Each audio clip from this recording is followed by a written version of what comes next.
the child a treat if he visits. On some McDonald's delivering now. Well, Mr. Justice Lang threw out his case, insisting the restrictions were plainly necessary and proportionate. She said it would obviously be difficult to monitor or control his access to the internet in such a place. Now, hang on here, where's he getting these thousands of pounds to fight this case? I wouldn't mind betting it's legal aid. It's probably. It's I just... Because terrorists are granted legal aid, aren't they? Yeah. Or suspected terrorists, should I say. You know, it's great that we live in a state where we actually do implement the rule of law, and even if it costs us a few bob to do it, I think it's money well spent, rather than the type of justice you will find in other countries of the world where people just disappear. Well, quite, but the people that deserve it don't always get it, do they? This is the thing, it goes on the wrong cases, doesn't it, so often? Yeah, but when you think about it, I mean, that case has cost thousands of pounds, and it's just because the man is banned from access to the internet. But is there a Mr. Plod standing on top of his shoulders 24/7? You know, because he's only got to go around to his mate's house. He'll find a way, won't he? And and you know, I mean, you can get the internet from, say, on mobile phones. Yeah, and he's probably not allowed mobile phones, but I mean, I bet he's got access to the internet. Of course he has. If you've got somebody who's free to move around, they can have access to the internet. Of course he can. There's a million ways to access the internet these days. By the way, I did a little bit of research at what's legal and what isn't legal with regard to the parliamentary case that's going on at the moment with your man looking at porn. Yes. And there's a surprisingly wide range of elements of that particular genre that are illegal. I was quite surprised at how restrictive British law is, because it absolutely bears no reflection whatsoever to what's available. It's another one of those laws that is absolutely unenforceable. It is, and I'm in fact, I'm just looking as we talk here.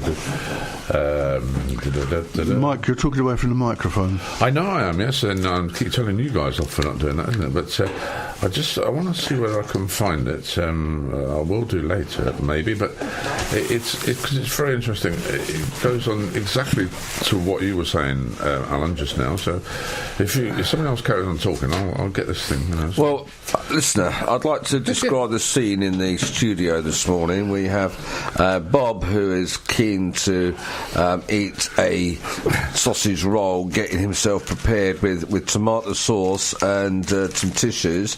Mike is sitting here sifting through his newspaper and I found it. Searching for a story. Yeah, hang on, they're not any old sausage rolls. These are Marks and Spencer sausage rolls. 6 Davidstow cheddar and dry cure smoked bacon sausage rolls. Yeah, which Mr. Mallyon brought in this morning, and every Saturday. And this doesn't. This is the story, which again, I mean, it's going back to this pornography thing and that, you know, because apparently, now just listen to this: perverts who film up women's skirts could potentially be charged with voyeurism or outraging public decency. However, securing a conviction has proved to be notoriously difficult. There have been a string of arrests of men caught using smartphones to capture illicit images on public transport, in busy shops and at music venues. However, voyeurism legislation is generally only used against people who hide cameras in changing rooms and in public toilets. This is because it applies to activities in a private rather than a public place, such as a musical festival, a bus or a school hall. The law on outraging public decency requires an image to be lewd, obscene or disgusting, and experts say that the so-called upskirt photos do not always meet these criteria. Isn't this sad? You know, there's some legal beagle somewhere has turned around and said, you know, that's all right, lads, get your phones out, do as much upskirting as you like. I think that's disgusting, and I think the law is an ass. The Japanese were doing this, weren't they? They were going around. There was a big thing going on in Japan. They were going up, lifting up girls' skirts, because they wear these very short skirts in Japan, don't they? Funny race, the Japanese, got to say. Yeah, Lynn. Thanks, Lynn. Good morning, boys. All ready for a great show this morning. Just to update you on the Facebook page activity, I've declined and blocked 18 people in the last week, some of which come back with a different name, but the same photos. Most think we're a sex or dating site. Must have been Mike's tutu. But some I blocked due to swearing and bad language. The requests keep me on my toes, I can tell you. I like to keep it clean and honourable for us all. We're quite right. Thanks, Quite right. Lynn. I mean, we've had Thanks a lot, all sorts of things on there, haven't we? I've blocked a few as well, actually. Thanks, Lynn. I've had to block quite a few on my personal Facebook page, yeah. I seem to be very popular with 24-year-old Russian girls. Oh, do you? Yes. I wonder why. And, you know, they've never got any other friends or no friends in common, and there's usually 2 pictures of them, usually designed to attract attention, let's say. And it's clearly fake. I mean, who would fall for such a thing? I'm getting a lot of emails. Do you? Yeah, but they're blocked by my blocker, but they're still there. I still get. I'm amazed at what does get through my blockers. I've got filters, extensive filters, and stuff gets through all the time. Yeah, stuff you want to see doesn't get through, does it? You know, proper. I frequently proper find out important messages have been put into the spam filter. Yeah. Well, I can't make any comments at all on the fact that a couple of weeks ago an image of somebody that looks a little bit like me in a tutu was put up, you know, and the amount of mail that I got was unbelievable. Well, it was pornographic, wasn't it? I'd say that was very close to actually a HR issue. I would like to find out who that person that looks a little bit like me really is, you know. Yeah. I mean, you know, you lads... Your doppelganger. Well, yeah. Well, wasn't showing, was it? No, it wasn't. It could have been. Now, listen, You certainly needed a bra. I've got to make an apology. It wasn't me. It was a lookalike. The lookalike needed a bra, yeah. The lookalike didn't I think it was a blow-up doll, actually. Yes, I know. Good morning, Kevin. I hope you're listening. You're missing a good show, mate, this morning. I'm sure you're listening before you get on your recording sessions. Can I go back to this MP for a moment, because it is bothering me. We don't like to see you bothered, Alan. Well, I just trying to understand something that I can't get my head round. What's it got to do with the police? Is actually watching porn a police matter?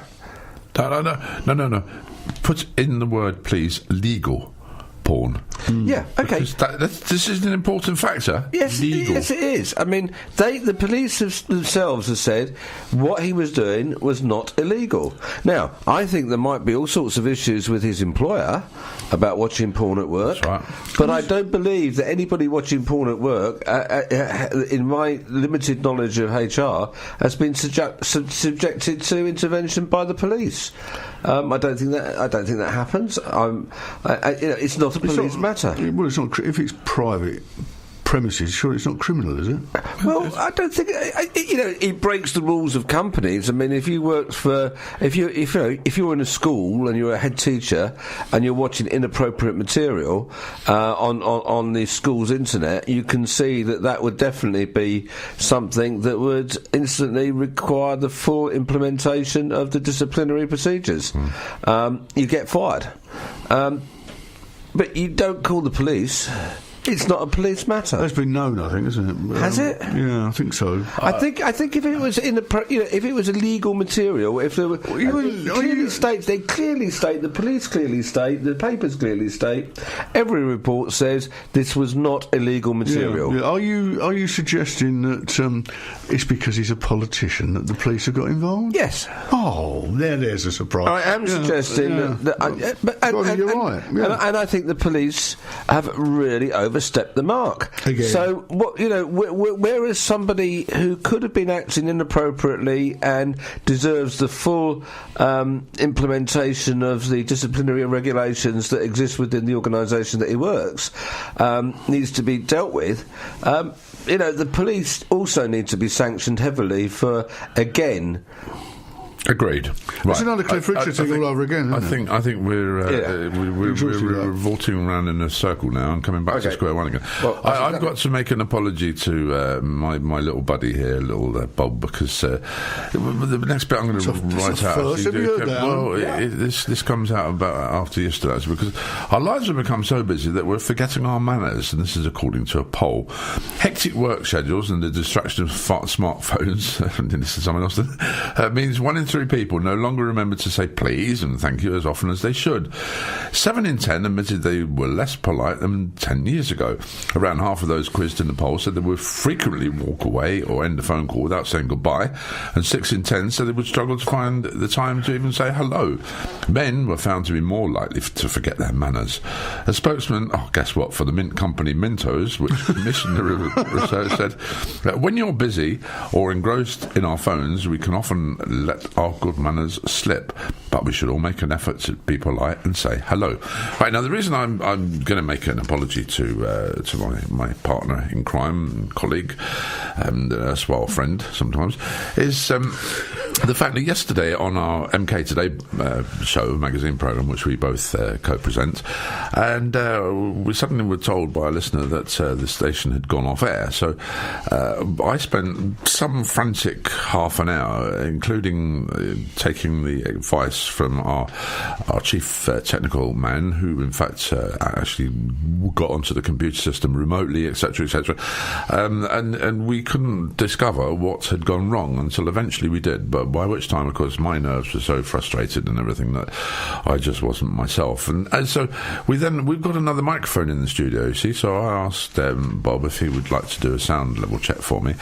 No, you didn't ask me to say that. Well, no, I didn't. You didn't ask me. That is the point. That is the point. You see, I did ask him to sort of count to 10. You know, because I was going to try and do a sound level check on this microphone that I'd just installed in the studio, and he kept sitting looking at me with his mouth closed. You know, and well, you can't do a sound level check with your mouth closed. So I started shouting at him. You know, well, of course, that got him going, and then it got me going, and well, we had a pint afterwards, though, Bob, didn't we? Yeah. Do you know we've been co-presenting for 5 years? I didn't realise it was that long. I know, it's amazing, isn't it? It lasted longer than a marriage. 5 years. Yeah. So, 2012 we started the first Grumpy show. Did you know that? Oh yes. Now tell me something. Now, was it an hour or 2 hours? Because Alan reckons it was an hour. It was 1 hour, and then we extended it. And I said, I think you're right. Yeah, because funnily enough, on the recordings, I've just deleted some of the old recordings to get some more space on Mixcloud. It said the first hour, and then it said the second hour. Yeah, we started off with 1 hour, and then we all agreed that actually 1 hour was not enough, and we extended it to 2 hours. Yeah. Oh God, that was a long while ago. Very long time ago. I think it was April 2012. I think the first one. Yeah. Yes, it must have been, because that's when this other radio station. But the concerning thing is, where on earth has that time gone? Well, you tell me, mate. And I'll tell you what, we look even better now, don't we? I think so. And my tutu's fitting me better. Well, you say all this, you know. You look at pictures of footballers, professional footballers in the 60s and 70s.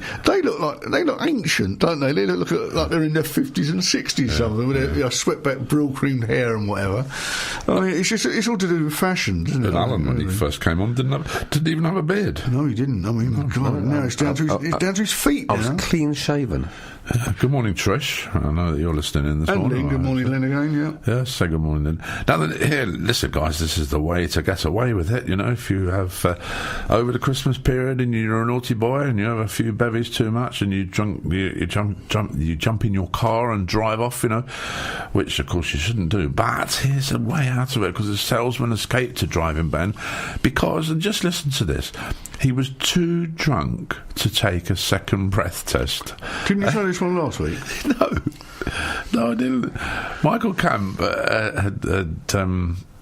he was found to be 3.5 times over the limit when he was pulled over by the police. They've got to do it at a certain time limit, haven't they? They spotted his car weaving down a road in Spalding in Lincolnshire. Not far from Lynn. Not far from Lynn. Be careful, Lynn. Yeah, he was taken to a police station for a second breath test, but was unsteady on his feet and collapsed while trying 4 times to blow into an intoximeter machine, meaning he couldn't give a sample. Well, anyone who refuses to take a breath test or fails to supply a sample of breath and doesn't have a reasonable excuse can be arrested. Well, a reasonable excuse includes a genuine physical or mental condition, and this guy from Milton Keynes, actually, Michael Camp from Milton Keynes, was charged with failing to provide a breath specimen for analysis. Now then, I believed that you could be done by refusing to do it, and they were still to do it, but the district judge, Peter Vates, had decided at Lincoln Magistrates Court that his drunken state was a reasonable excuse failure. Good heavens! Well done, Judge. You can, you can escape. You can get charged for not giving them a thing, but you probably can't get charged for drunken driving because you've got to have proof, haven't they? Yeah. What about a urine test or a blood test? Well, this is it, so that anyone convicted of failing to provide a specimen faces at least a 12-month ban, and in some cases could be jailed for up to 3 years. Reasonable excuses for not complying may also include the mental state of the arrested person, or mental state of the copper. Yeah, or in the case of a blood test, and